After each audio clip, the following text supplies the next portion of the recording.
हाँ,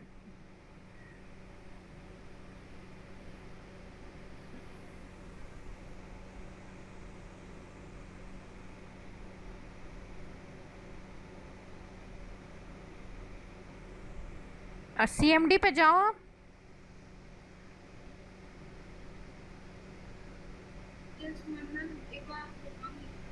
हाँ हाँ, ठीक है ठीक। हाँ, चलिए कोई बात नहीं। हाँ, एक मिनट खोलिए CMD, आप देखती हूँ मैं।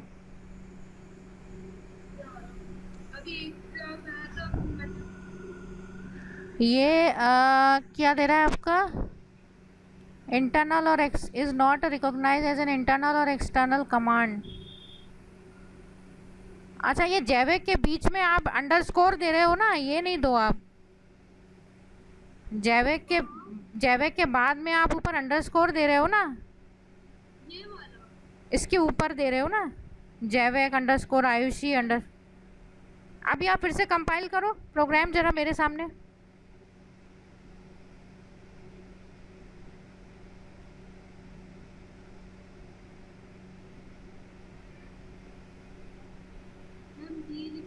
हाँ हाँ, जैविक जैविक, हाँ जैविक लिखिए, देन स्पेस के साथ में प्रोग्राम का नेम।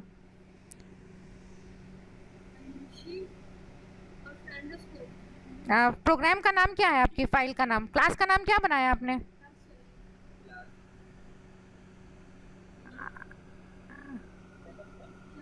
क्लास का नेम आपने क्या बनाया है?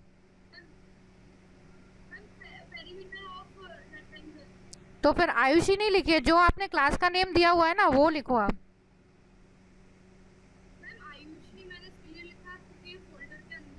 नहीं वो तो, हाँ नहीं वो तो पाथ सेट है ना आपका। वो तो आपके सिस्टम, हाँ वो सिस्टम पे पाथ सेट है, तो इसीलिए वो करने की ज़रूरत नहीं है आपको, सिर्फ आपको क्लास का नाम देना है।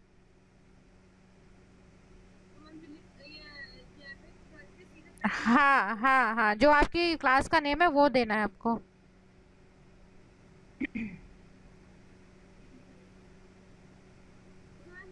हाँ, डॉट जावा, डॉट जावा। हाँ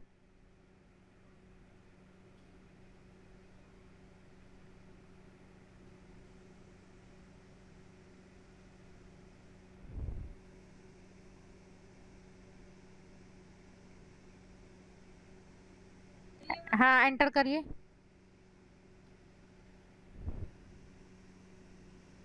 हाँ ठीक है, आप ये आपका जो दे रहा है ना, ये दे रहा है फाइल नॉट फाउंड। आप चेक करो, आपने जो प्रोग्राम में जो क्लास का नाम दिया हुआ है वो यही नाम है, स्पेलिंग कुछ डिफरेंट है क्या है? पैरामीटर, एक मिनट। हाँ, आप देखो, आपने क्लास और जो पैरामीटर ऑफ रेक्टेंगल दिया है ना उसमें स्पेस नहीं है, क्लास के बाद आप स्पेस दो। हम्म, सेव करके देन अगेन चलाइए।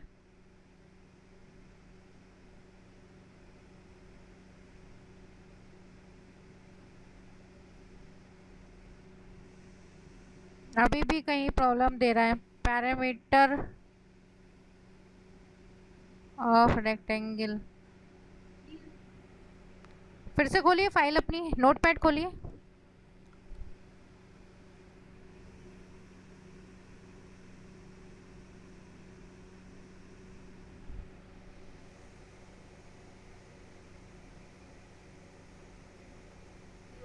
हाँ जी, मैं देख रही हूँ, कोड देख रही हूँ।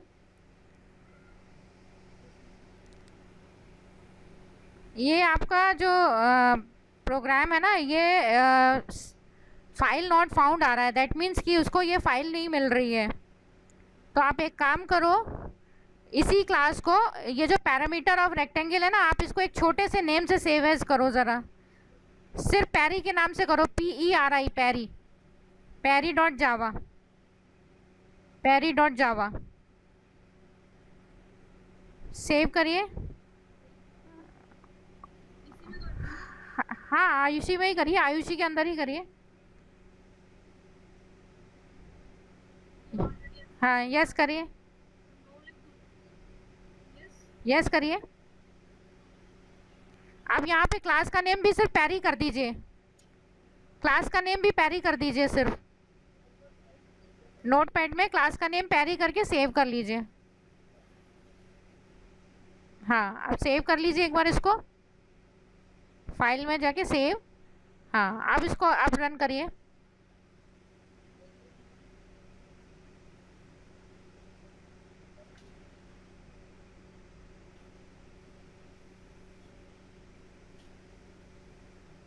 फाइल नॉट फाउंड दे रहा है, प्रॉब्लम आ रही है, फाइल नहीं मिल रही है उसको।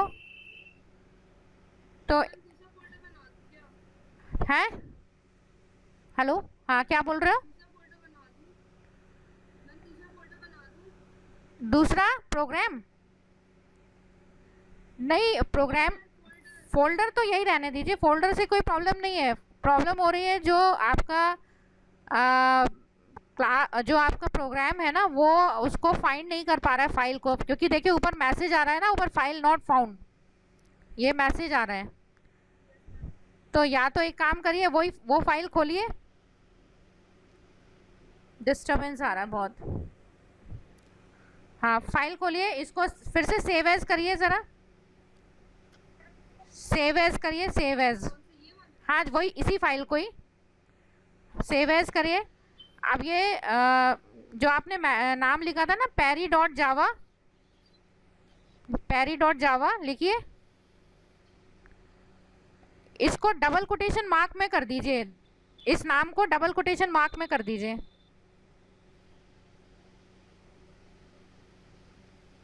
इस साइड भी और राइट साइड भी, नहीं ना, पूरा पूरा नाम यहाँ से हटा दीजिए, पूरा जावा के जावा तक। हाँ, आप सेव करिए। हाँ, सेव करिए, सेव करिए। हाँ, आप रन करिए।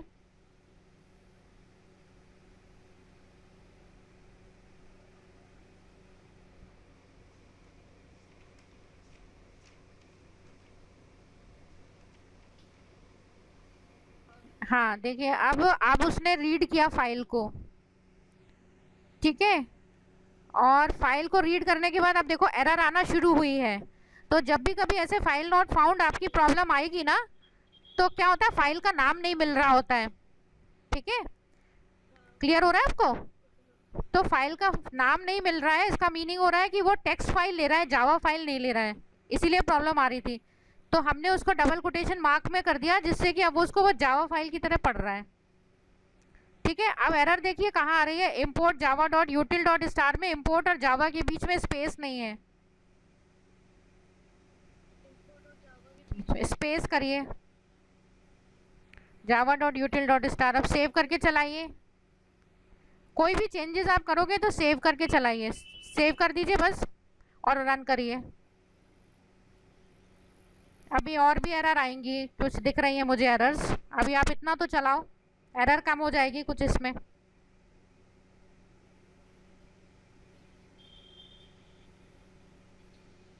एंटर करिए।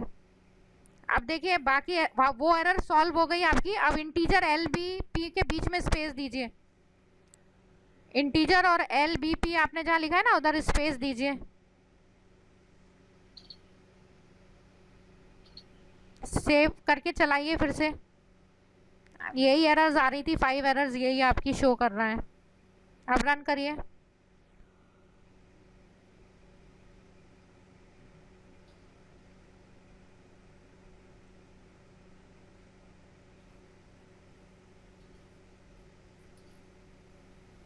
ठीक है, कंपाइल हो गया प्रोग्राम, कंपाइल हो गया।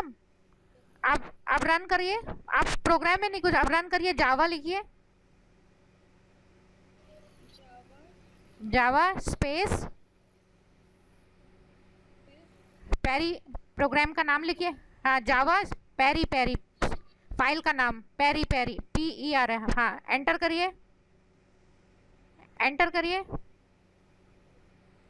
हाँ, अब ये आपसे पूछ रहा है ना एंटर 2 नंबर्स, अब नंबर एंटर करिए 2, कोई भी 2 नंबर्स एंटर करिए। आ गया पैरामीटर ऑफ रेक्टेंगल 8, ठीक है, क्लियर है। हम अब एक बार आप अपने अपने अपनी विंडो पे एक बार पूरा समराइज कर लीजिए, फिर हम उसके बाद आगे चलते हैं। जो रन किया है ना, जो जो बातें मैंने आपको बताई हैं उसको आप एक बार जज कर लीजिए, अगर कोई अभी भी डाउट है तो पूछ लीजिए। अभी समझ में आया? ठीक है, तो जो जो प्रॉब्लम्स आती हैं वो, हाँ, वो आप डिस्कस करोगे ना तो वो उससे आपको आइडिया लग जाएगा कि कैसे क्लियर करनी है उसको। ठीक, हाँ हाँ, आप वो आपका असाइनमेंट है, वो आपको जब टाइम मिलता जाए वैसे वैसे आप करते जाना, ठीक है? ठीक। किस? स्वैप नंबर्स का? हाँ, स्वैप नंबर्स का जो लॉजिक है वो आपने थोड़ा सा ए और बी में आपने क्योंकि वैल्यू ली है ना, तो पहले आप एक ब्लैंक वेरिएबल के अंदर वैल्यू पास करो, तभी तो ए खाली होगा। नहीं तो अगर आप बी की वैल्यू ए में पास, हाँ, C equals to A equals to B, then B equals to C, C equals to A equals to B and B equals to C.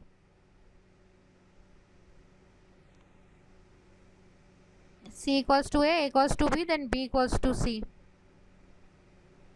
अब क्या होगा, जो ए की वैल्यू है वो सी में रिप्लेस हो जाएगी तो ए ब्लैंक हो जाएगा, देन बी की वैल्यू ए को मिल जाएगी, और जो सी की वैल्यू ए की थी वो बी को मिल जाएगी, तो दोनों इंटरचेंज हो जाएंगे। ठीक है? ठीक है, चलिए आगे प्रोसीड करें। ठीक।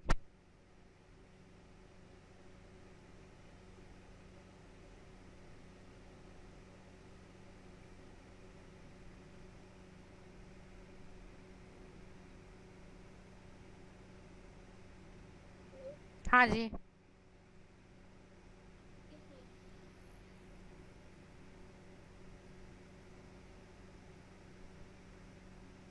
अब हमें अब हमें नेक्स्ट स्टार्ट करना है। नेक्स्ट कॉन्सेप्ट अब हम स्टार्ट करेंगे इसमें। अब आप थोड़ी सी प्रैक्टिस और कर लेना, तो जो भी कुछ डाउट्स होंगे वो आप आगे पूछ सकते हो। ऐसा नहीं कि नया चैप्टर स्टार्ट हो रहा है तो आपको वो नहीं पूछना है। ठीक है, अब हम नेक्स्ट स्टार्ट करेंगे लूपिंग और रिपीटिशन स्टेटमेंट्स।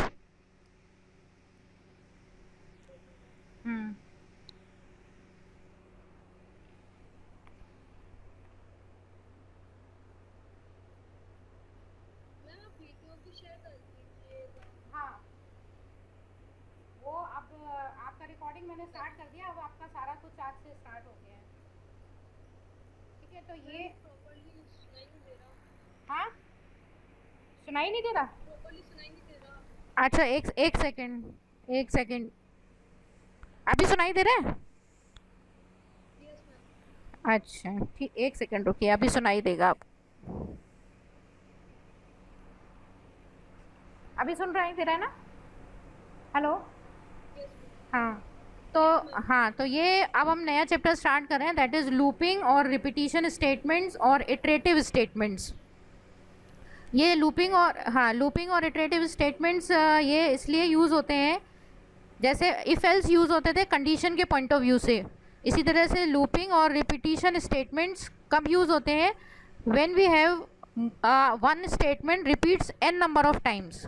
जब हमें कोई एक स्टेटमेंट या कई स्टेटमेंट्स को बार बार रिपीट करना है, तो हम उन्हें, मान लीजिए अगर हमें 2 टाइम्स रिपीट करना है तो 2 टाइम्स तो हम लिख सकते हैं, बट अगर हमें 100 टाइम्स रिपीट करना है या 1000 टाइम्स रिपीट करना है तो बार बार हम लिख नहीं सकते कोड में, क्योंकि टाइम वेस्टिंग होगा। तो ऐसी टेक्निक बनाई गई है कि जिसमें हम उसको एक बार लिखेंगे और वो N number of time automatically repeat हो जाएगा।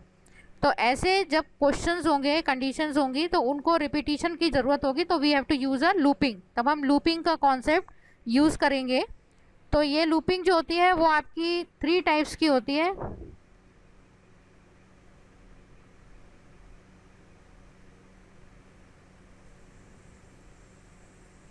थ्री टाइप्स ऑफ लूपिंग होता है।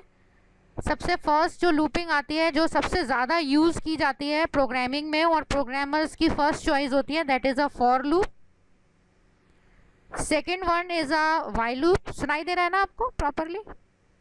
हेलो? ओके। और third one is a do while loop.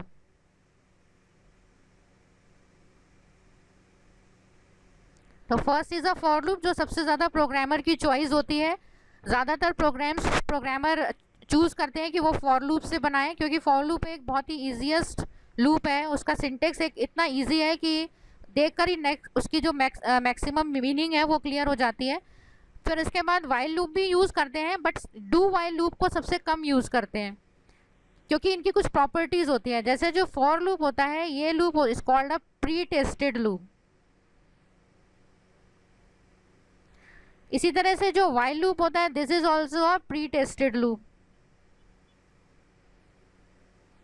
But do while loop is a post tested loop. अब इसका मीनिंग क्या हुआ ये मैं आपको क्लियर कर देती हूँ। प्री टेस्टेड लूप्स का मीनिंग होता है कि जब प्रोग्राम में हम लूप को यूज़ करेंगे तो पहले वो लूप के ब्लॉक में जब जाएगा कंपाइलर, तो वो पहले उसकी कंडीशन को चेक करेगा। Pre tested means entry gate पे चेकिंग होगी, लूप के एंट्री गेट पे चेकिंग होगी। और पोस्ट टेस्टेड का मीनिंग होता है कि उसके एग्जिट पॉइंट पर चेकिंग होगी, लास्ट में। पहले कोड को रीड कर लेगा और बाद में चेकिंग करेगा। तो बाद में चेक करने की वजह से ये इतना बेनिफिशियल नहीं होता है ये लूप। ये लूप डू वाइल लूप तभी यूज़ करते हैं जब हमें स्टेटमेंट्स को हर हालत में रीड कराना ही है, चाहे कंडीशन ट्रू हो या फॉल्स हो, तो हम डू वाइल लूप यूज़ कर सकते हैं। लेकिन 90% क्वेश्चंस ऐसे होते हैं कि जिसमें हमें ये चाहिए कि अगर हमारी कंडीशन ट्रू नहीं है तो वो स्टेटमेंट्स को रीड नहीं करें। तो जब ऐसी सिचुएशन है, जैसे हम अगर सिनेमा हॉल में जाते हैं तो एंट्री गेट पे चेकिंग होती है टिकट्स की, ठीक है। एग्जाम्पल समझ में आया आपको? हाँ, अगर मान लीजिए हमारे पास वैलिड टिकट है तभी हम मूवी देख सकते हैं, तो यही वैलिड होना भी चाहिए। ऐसा वैलिड तो ठीक नहीं होगा कि पहले हम मूवी देख लें और टिकट लास्ट में चेक हो, तो हमारा पर्पस तो सॉल्व हो गया, ठीक है। तो पोस्ट टेस्टेड लूप इसलिए कम यूज़ होता है और ज़्यादातर जो यूज़ होता है वो for loop and while loop होता है, क्योंकि इसकी प्रॉपर्टी जो होती है वो प्री टेस्टेड होती है। क्लियर है आपको इतनी बात? इसमें कोई डाउट या कोई बात आपको समझ में नहीं आई है तो पूछ लीजिए। हाँ ठीक, क्लियर है। अब हम चलते हैं, पहले हम we have to take a for loop, क्योंकि ये सबसे ज़्यादा इंपॉर्टेंट लूप है। तो फॉर लूप लेंगे। फॉर लूप जो होता है इसका, जैसे अभी इफ एल्स हमने पीछे पढ़ा था तो उसका एक फिक्स सिंटेक्स होता था, तो यहाँ फॉर लूप का भी एक फिक्स सिंटेक्स होता है।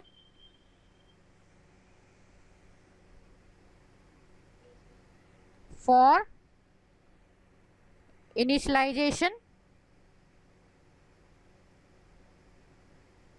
then semicolon, condition, then semicolon, hello, increment और decrement, hello, हाँ जी।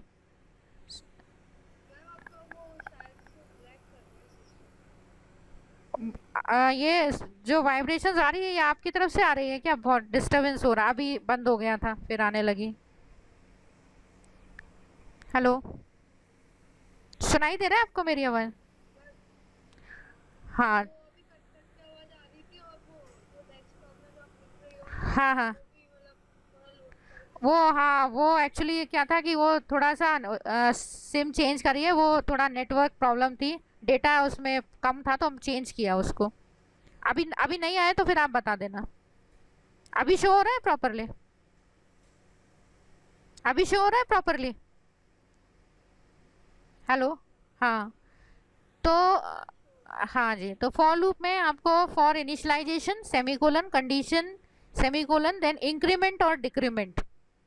अब ये जो 3 पॉइंट्स मैंने लिखे हुए हैं, इनिशियलाइजेशन, कंडीशन, इंक्रीमेंट और डिक्रीमेंट, ये आइदर आप फॉर लूप यूज़ करो, वाइल लूप यूज़ करो, या फिर आप डू वाइल लूप यूज़ करो। तीनों में ये पॉइंट्स आपको प्रोग्राम बनाते वक्त याद रखने हैं। जैसे इफ एल्स में आप एक इफ का पॉइंट याद रख रहे थे और एक एल्स का पॉइंट याद रख रहे थे, क्लियर है? उसी तरीके से आप, हाँ, उसी तरीके से आपको लूप में 3 पॉइंट्स याद रखने हैं। जब आप प्रोग्रामिंग करोगे तो आपको ये याद रखना है, इनिशियलाइजेशन, कंडीशन, इंक्रीमेंट और डिक्रीमेंट।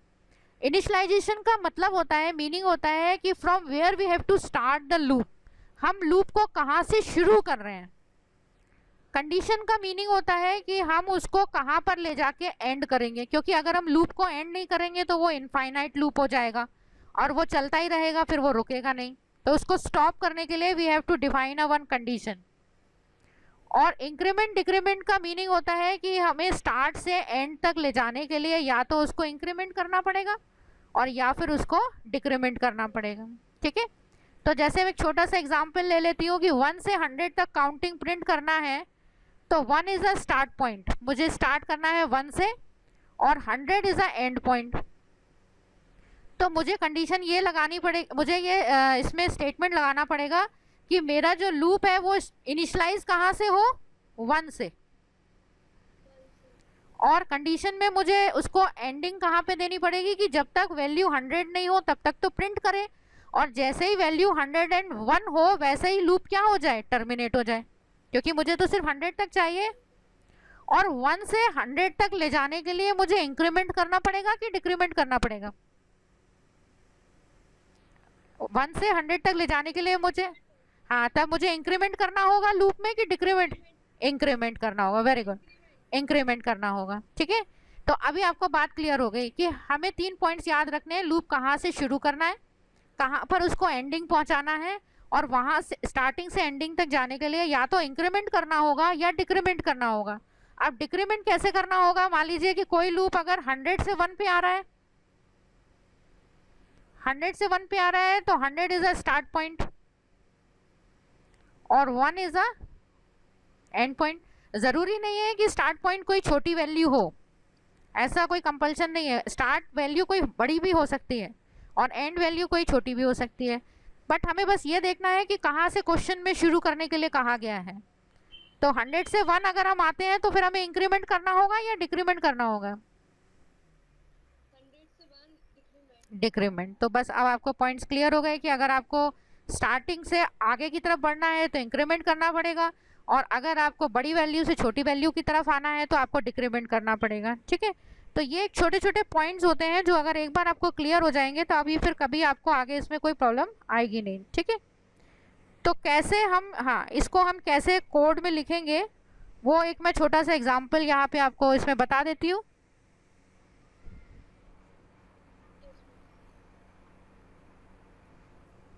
जैसे लेट कर लीजिए कि जो एग्जाम्पल हम लेके चल रहे हैं, जो मैंने अभी आपको बताया, अगर हमें इसको यूज़ करना है तो हम कैसे यूज़ करेंगे? ऐसे we have to write a class my class, and मैं थोड़ा शॉर्ट में लिख देती हूँ, public static void main. Code में तो पूरा ही लिखना पड़ता है, स्ट्रिंग args। अब अगर मुझे ये वाला क्वेश्चन यूज़ करना है, 1 से 100 का काउंटिंग प्रिंट करना है, तो we have to write this, एक वेरिएबल डिक्लेयर करके we have to use this, i equals to 1, i less than equals to 100 and i plus plus. Then system dot out dot println जब आप लिखोगे पूरा तो उसमें आप i की वैल्यू को प्रिंट करा सकते हो। एक छोटा सा कोड मैंने बनाया इसलिए कि आपको एक बेसिक बात समझ में आ जाए। अब इसमें अगर हमें 1 से 100 तक की काउंटिंग प्रिंट करनी है तो इनिशियलाइजेशन हमारा क्या होगा, that is i equals to 1। ठीक है, कंडीशन क्या जा रही है, कंडीशन क्या जा रही है, i less than equals to 100। जब तक i की वैल्यू 100 पे नहीं पहुंचेगी तब तक i plus plus. i plus plus का मीनिंग क्या है, i equals to i plus 1। इसको शॉर्ट में लिखते हैं i प्लस प्लस। ये क्लियर है आपको? हेलो, तो i equals to i plus 1 का मीनिंग ये है कि हर बार i की जो करंट वैल्यू है उसमें 1 का इंक्रीमेंट करें। ठीक है, और हाँ, और वो वैल्यू प्रिंट करें। तो लूप चलेगा कैसे, ये एसओपी स्टेटमेंट अब हमारा कितनी बार चलेगा बता सकते हो हम? हाँ, ये स्टेटमेंट, अंदर वाला जो स्टेटमेंट है ये हमारा ऑटोमेटिकली अब 100 टाइम्स रिपीट करेगा, हमें इसको 100 टाइम्स लिखने की ज़रूरत नहीं है। ठीक है, तो 1 से स्टार्ट करके 100 तक जाएगा। अब देखिए इसकी लास्ट सिचुएशन में एक बार आपको समराइज कर दूं। जब हमारी वैल्यू 1 2 3 4 5 6 होगी तो ये i की वैल्यू प्रिंट करता जाएगा। जब हमारी i की वैल्यू, देखिए गौर से सुनिएगा क्योंकि ये लॉजिक आगे यूज़ होगा जब हम कोडिंग करेंगे।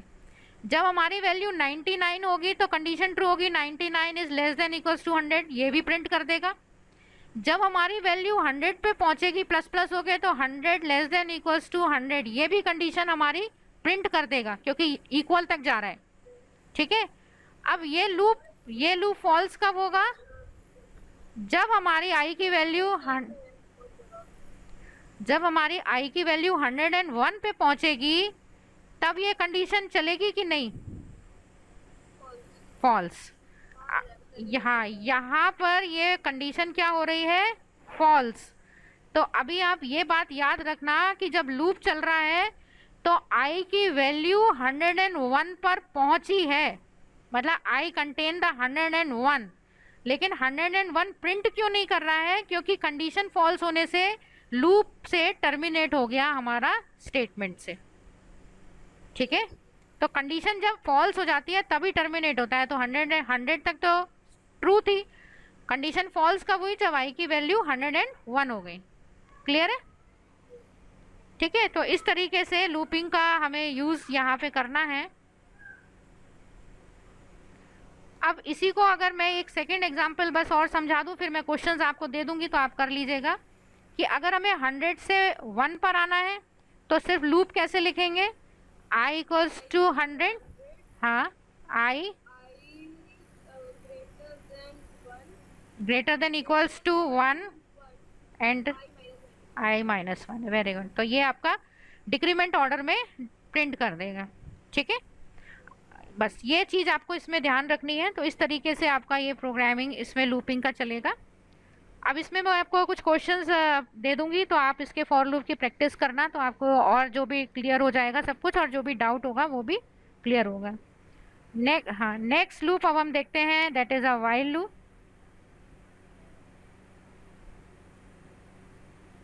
Also a pre tested loop.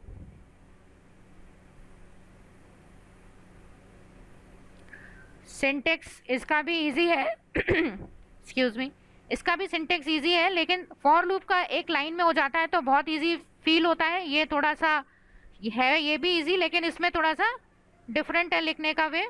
While condition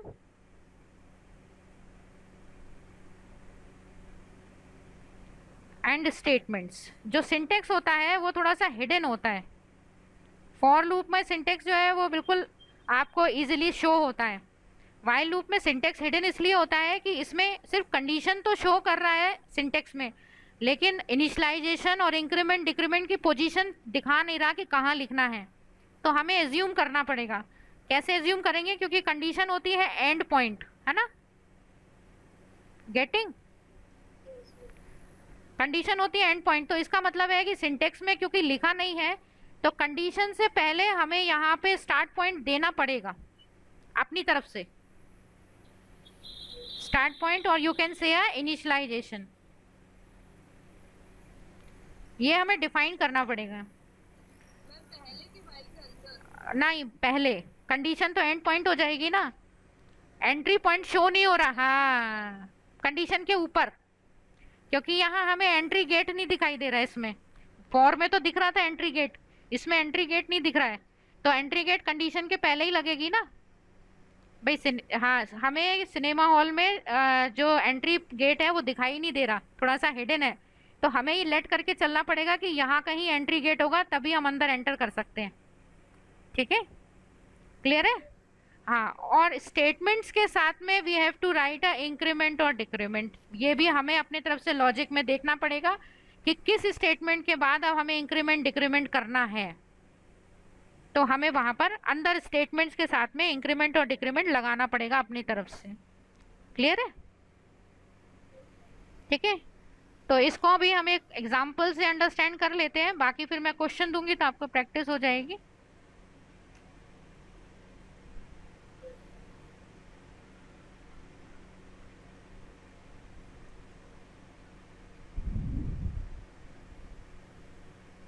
example हम ले लेते हैं सिंपल सही, अभी जो चल रहा था, i equals to 1 while i less than equals to 100। अब एसओपी में हमने प्रिंट किया i की वैल्यू को, देन अब i प्लस प्लस ऐसा। तो दिस इज द इनिशियलाइजेशन, ये स्टार्ट हो गया कि i की वैल्यू 1 से स्टार्ट हो, ये कंडीशन है एंड पॉइंट। तो फर्स्ट वैल्यू तो i को हमने 1 इनिशियलाइज कर दी, तो फर्स्ट आके यहाँ पे 1 प्रिंट कर देगा, देन यहाँ पे i की वैल्यू प्लस प्लस करके क्या कर देगा 2। अब जब लूप नेक्स्ट टाइम फिर से चलेगा तो आई की वैल्यू 1 नहीं काउंट करेगा, अब आई की वैल्यू क्या लेके चलेगा 2। अब 2 को चेक करेगा, 2 less than equals to 100, condition true है, अंदर आके 2 प्रिंट कर देगा। तो मैम ये इस लूप में नहीं जा पाएगा? हाँ वाइल लूप में नहीं जा पाएगा? नहीं, वाइल लूप में तब तक जाएगा जब तक आई की वैल्यू 100 से लेस या 100 तक रहेगी। ऐसे चलता रहेगा, ये ऐसे रिपीट करता रहेगा स्टेटमेंट्स को। मतलब इसमें ये है कि आपको सिंटेक्स में फिक्स नहीं है ना कहाँ लिखना है, तो हमें अपनी अपनी माइंड से इसको लिखना पड़ेगा कि हमें इसको इनिशियलाइजेशन कहाँ करना है, इंक्रीमेंट कहाँ करना है या डिक्रीमेंट कहाँ करना है। ठीक है, अब देखिए लास्ट सिचुएशन पे जब हम पहुंचेंगे जैसे 2, 3, 4, 5 पे, तो ये रिपीट होता जाएगा स्टेटमेंट्स। जब हम 99 और 100 पे पहुंचेंगे तब क्या होगा, देखिए मान लीजिए जब आई की वैल्यू प्लस प्लस होके 99 पे पहुंची, तो 99 less than equals to 100 condition true है, अंदर जाएगा, वैल्यू क्या प्रिंट कर देगा 99। 99 प्रिंट करने के बाद आई की वैल्यू फिर इंक्रीमेंट होगी, तो आई की वैल्यू क्या हो जाएगी इंक्रीमेंट होके 100। अब 100 पे फिर से चेक करने जाएगा, क्या कंडीशन ट्रू है, 100 less than equals to 100, condition क्या है ट्रू। फिर अंदर आ जाएगा, अंदर आके क्या वैल्यू प्रिंट कर देगा 100। लेकिन अब आई की वैल्यू प्लस प्लस होके कितनी हो जाएगी 101। अब फिर से जाएगा कंडीशन चेक करने के लिए एंट्री पॉइंट पे, 101 less than equals to 100, condition क्या हो गई फॉल्स। अब एंटर नहीं करेगा लूप में।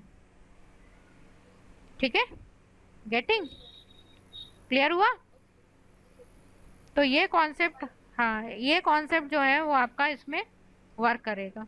एक बार देख लीजिए, समराइज कर लीजिए, अगर कोई बात समझ में नहीं आई है इसमें तो समझ पूछ लीजिए,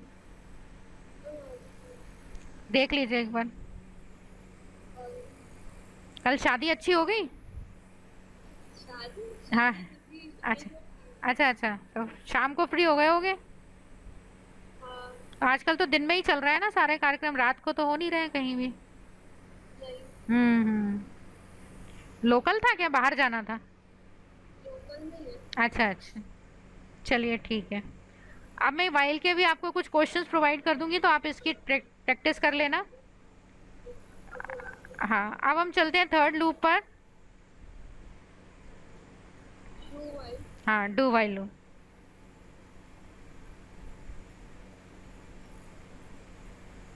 Do while loop is a post tested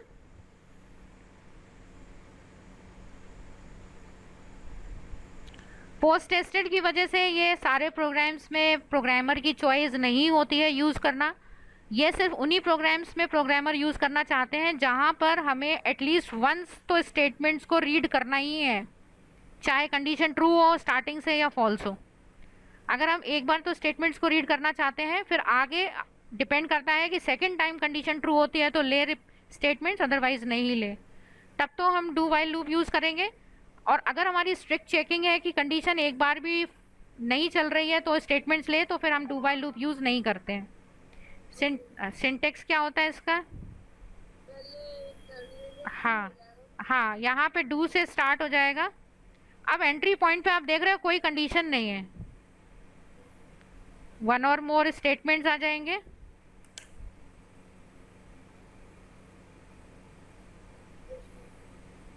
one और मोर स्टेटमेंट्स आ जाएंगे। और हाँ, और जब यहाँ पे बंद होगा तो कंडीशन आपकी यहाँ लास्ट में आएगी। और हाँ सॉरी, हाँ वाइल के साथ में आएगी, एक सेकेंड।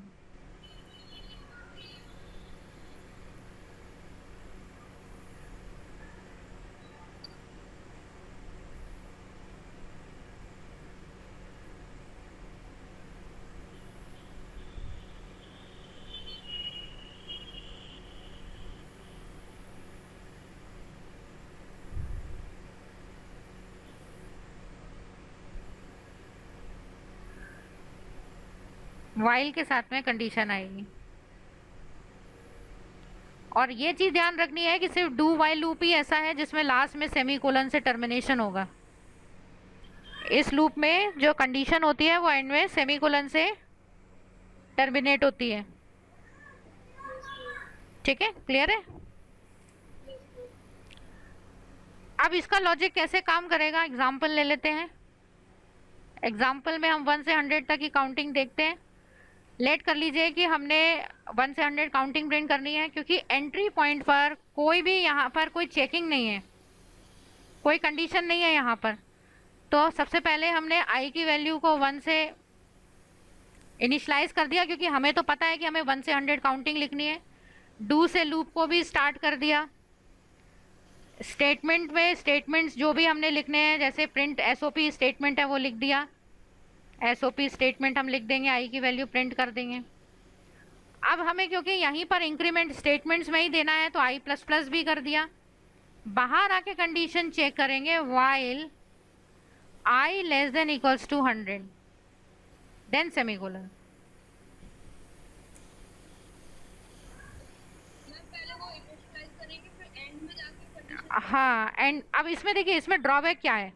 इसमें ड्रॉबैक ये है कि आई की वैल्यू 1 है, आई की वैल्यू 1 है तो भी एंटर कर जाएगा, और आई की वैल्यू सपोज टू हम 101 दे दें, मान लीजिए आई की वैल्यू हम 101 दे दें तो भी एंटर हो जाएगा, क्योंकि एंट्री पॉइंट पे तो कोई चेकिंग ही नहीं है। जबकि फॉर लूप और वाइल लूप में ऐसा हो सकता था क्या?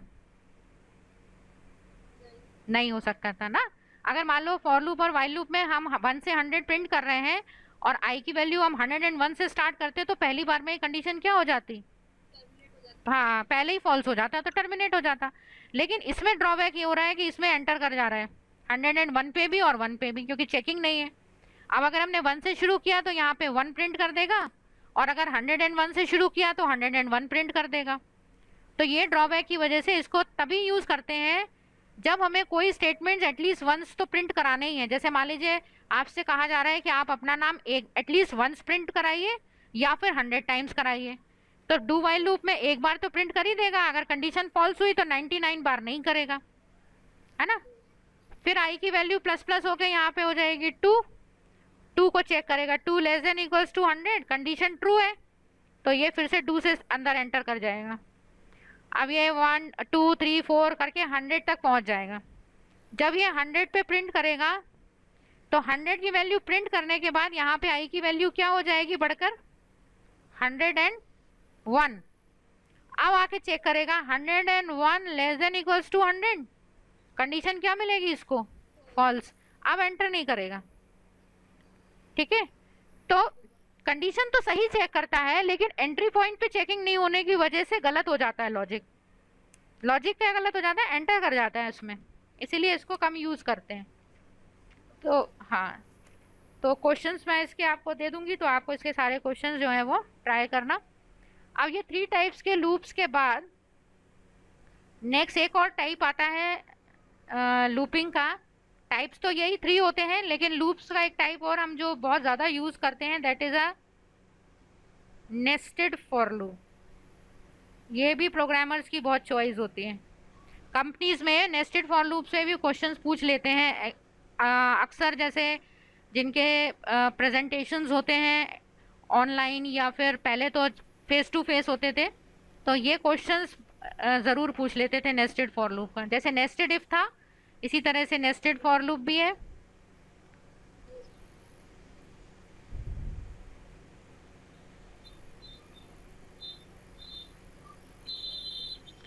इसमें भी सिचुएशन बिल्कुल वैसा ही होगी जैसे इफ में थी, नेस्टेड इफ में लूप विद इन लूप। इसका मीनिंग सिंपल सा ये हो गया कि ये ध्यान रखना है आपको कि जो इनर लूप है is always dependent on outer loop. Inner loop हमेशा बाहर वाले लूप के ऊपर डिपेंड होकर चलेगा, इंडिपेंडेंट नहीं रहेगा वो, ठीक है। जैसे बॉक्स के अंदर बॉक्स रखा हुआ है, तो अंदर वाला बॉक्स आप तभी खोल सकते हो जब बाहर वाला बॉक्स खुलेगा। तो अंदर वाले बॉक्स की डिपेंडेंसी हो गई कि आप उसे तब तक नहीं खोल पाओगे जब तक कि आपके बाहर वाले बॉक्स की ओपनिंग नहीं होगी। तो इसी तरह से ये कॉन्सेप्ट चलेगा। तो बाहर वाला लूप आपका जो होगा वो आउटर होगा, और जो अंदर वाला लूप होगा उसको हम इनर लूप से ले लेंगे, ठीक है।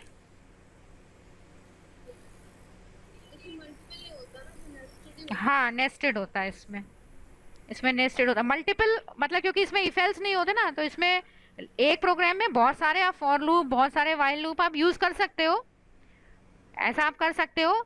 लेकिन हाँ, ऐसा नहीं होता मल्टीपल, जैसे वहां पर होता था वैसा नहीं होता, लेकिन बहुत सारे मल्टीपल लूप्स आप यूज कर सकते हो। ऐसे कई क्वेश्चन ऐसे बन जाते हैं कि आपको उसमें ये सब यूज करना होता है। अब हाँ, अब ये नेस्टेड फॉर लूप से कुछ इस तरह के आपने शायद 10th में पढ़ा भी होगा, इस तरह के प्रोग्राम्स बनते हैं, कुछ पैटर्न्स प्रिंट किए जाते हैं, अगर आपको याद हो तो। Yes ma'am. आ रहा है याद? रो कॉलम के लिए हाँ, आई एंड जे, बस यही वाला कॉन्सेप्ट इसमें यूज होता है।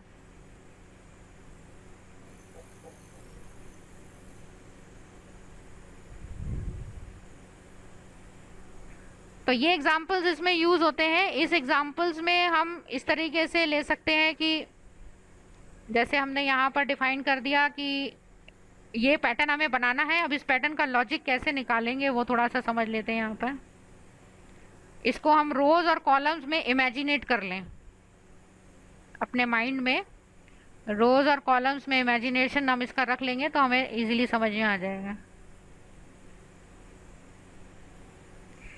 अब हमें ये देखना है कि इसमें रोज कितनी है, 1 2 3 4 5, तो हॉरिजॉन्टल्स आर द रोज। ठीक है, ये आपकी हो गई, ये आपकी हो गई रो 1, रो 2, रो 3, रो 4 एंड रो 5। इसी तरह से कॉलम्स भी आपके हो गए, कॉलम 1, ये verticals are the column, 2 3 4 and 5। अब हमें क्या ध्यान रखना है कि जब रो 1 है तब कॉलम सिर्फ 1 टाइम प्रिंट करेगा, ये एक स्टार, बाकी ब्लैंक है। जब रो 2 है, रो की काउंटिंग 2 है, तो कॉलम 2 टाइम्स रिपीट करेगा, 1 एंड 2, बाकी टाइम फॉल्स। रो नंबर 3 पे column will print 3 times, column number 1, column number 2, column number 3। तो आपको ये ध्यान रखना है कि रो चेंज जब होगी तो कॉलम हमेशा कहाँ से शुरू होगा, 1 से। कॉमनली जो कॉलम है वो कहाँ से शुरू होगा, 1 से। देखिए फर्स्ट रो में भी 1 से शुरू हुआ, 2 में भी 1 से शुरू हुआ, 3 में भी 1 से शुरू हुआ। तो 3 टाइम, रो की वैल्यू 3 है तो कॉलम 3 टाइम्स प्रिंट करेगा, लेकिन start from 1 always. Row number 4 पे कॉलम 1 से स्टार्ट करके जाएगा आगे तक, और इसी तरह से रो नंबर 5 पे फिर 1 से स्टार्ट करके जाएगा 5 तक। तो एक लूप हैंडल करेगा रो को और दूसरा लूप हैंडल करेगा कॉलम को। तो क्योंकि column is dependent on a row, row के ऊपर डिपेंड हो रहे हैं, तो आउटर लूप हो जाएगा, आउटर लूप जो हमारा बनेगा वो किसका बनेगा, रो का। और इनर लूप किसका बनेगा, जो डिपेंड होगा वो किसका हो जाएगा, कॉलम का। तो we have to take a 2 variable, एक हम ले लेंगे आई और उसको 1 से लेके 1 से 5 तक चलाएंगे, 5 रोज है ना हमारे पास। और दूसरा कॉलम का लूप ले लेंगे जो हमारा कहाँ से चलेगा, 1 से आई तक, आई तक। देखो आप आई तक क्यों, क्योंकि अगर रो 1 है तो कॉलम, हाँ अगर रो 1 है तो कॉलम भी तो 1 ही टाइम चल के रुक गया ना।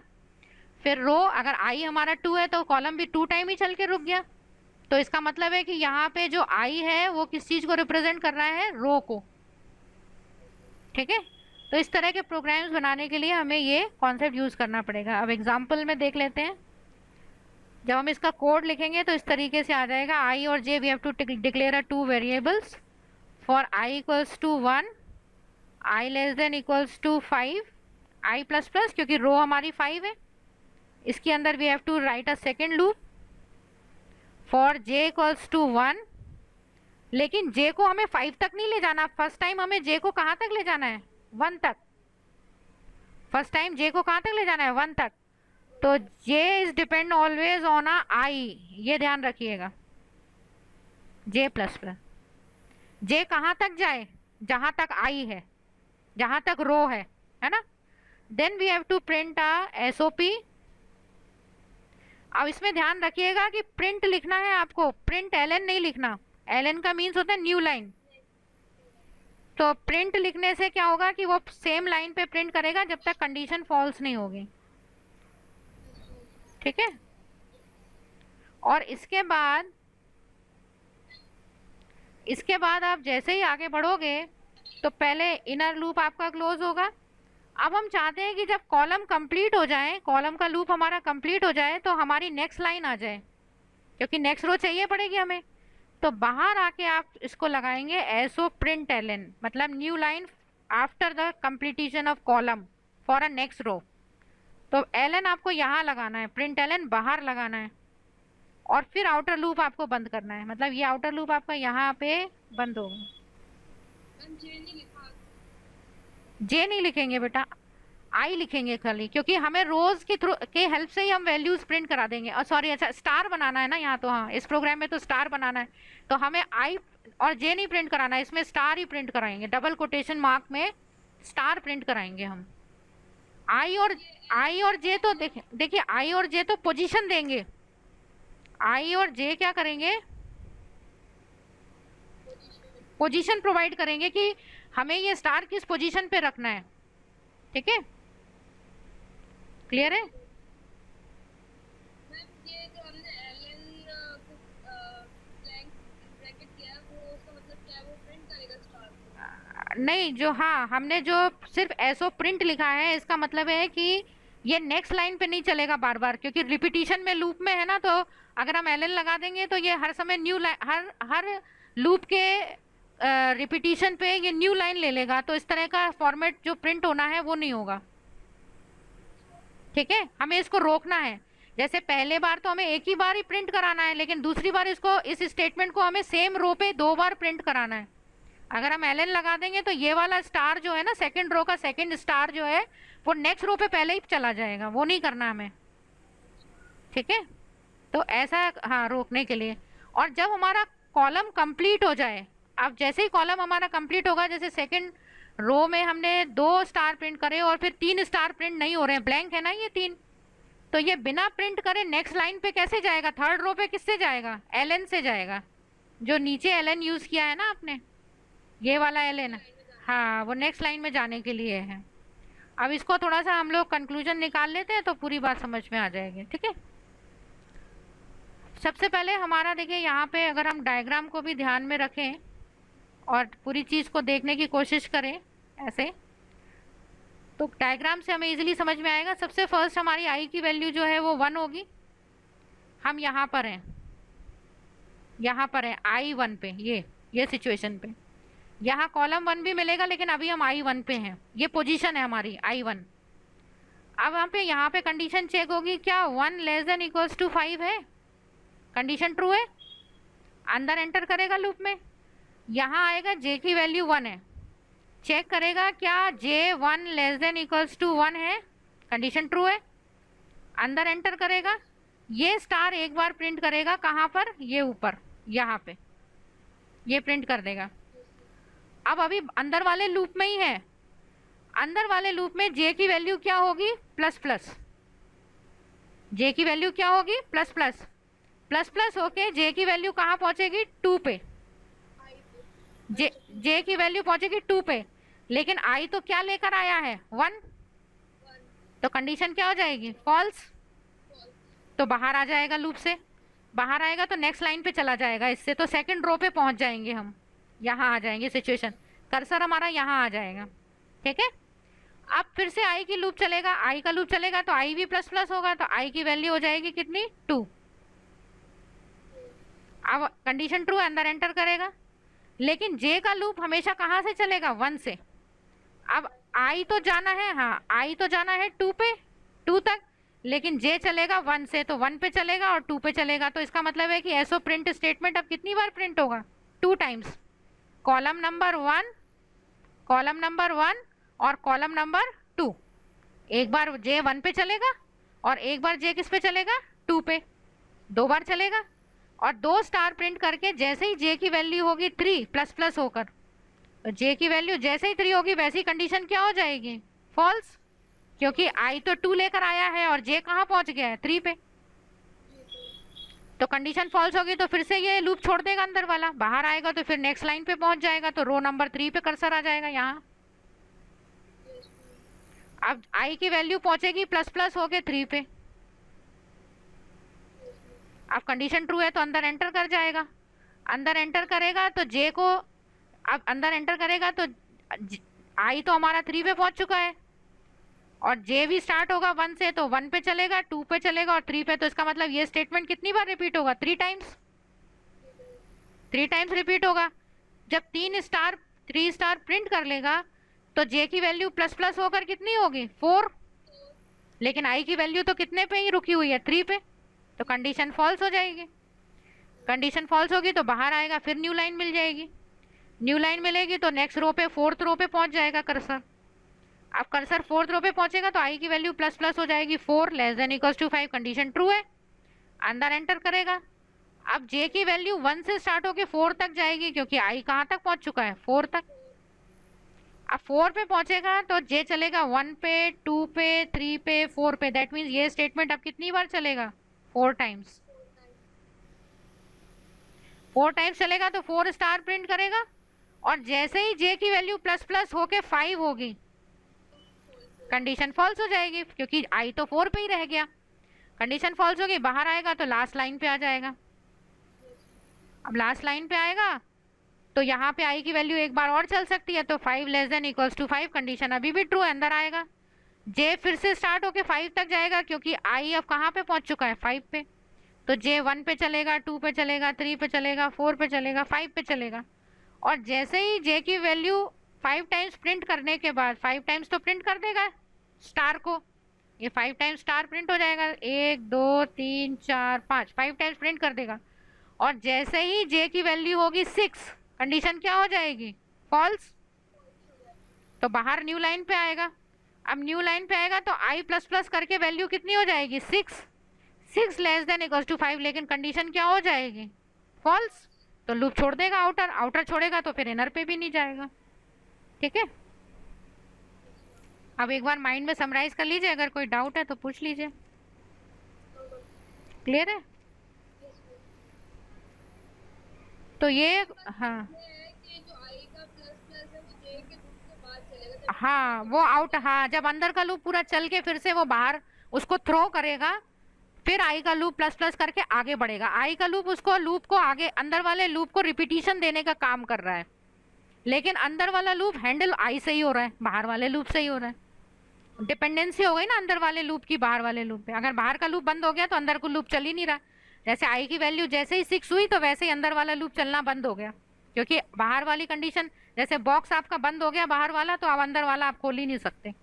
अंदर वाला आप तब तब खोलोगे जब बाहर वाला खुलेगा। ठीक है, तो ये सिचुएशन इसमें होती है।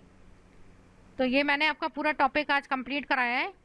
अब आपका ड्यूटी है कि आप इसको रिवाइज कर लीजिएगा। मैं क्वेश्चन भेज दूंगी, पीडीएफ भेज दूंगी और रिकॉर्डिंग भेज दूंगी, तो आप उसको पढ़ लीजिएगा, समझ लीजिएगा।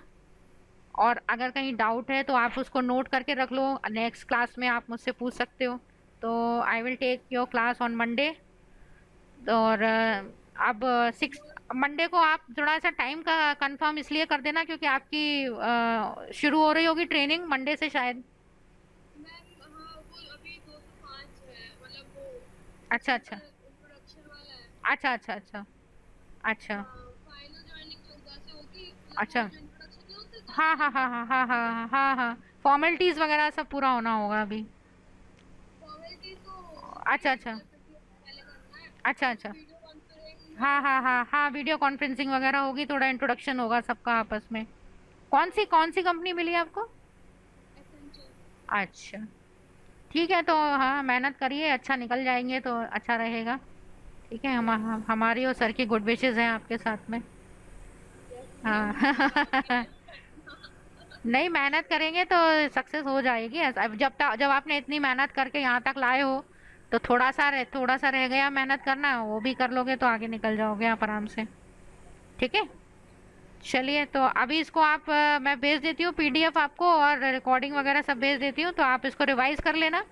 अगर कोई डाउट है तो फिर आप पूछ लेना, फिर हम नेक्स्ट टॉपिक मंडे से स्टार्ट करेंगे। ठीक है, चलिए, ओके ओके, बाय बाय।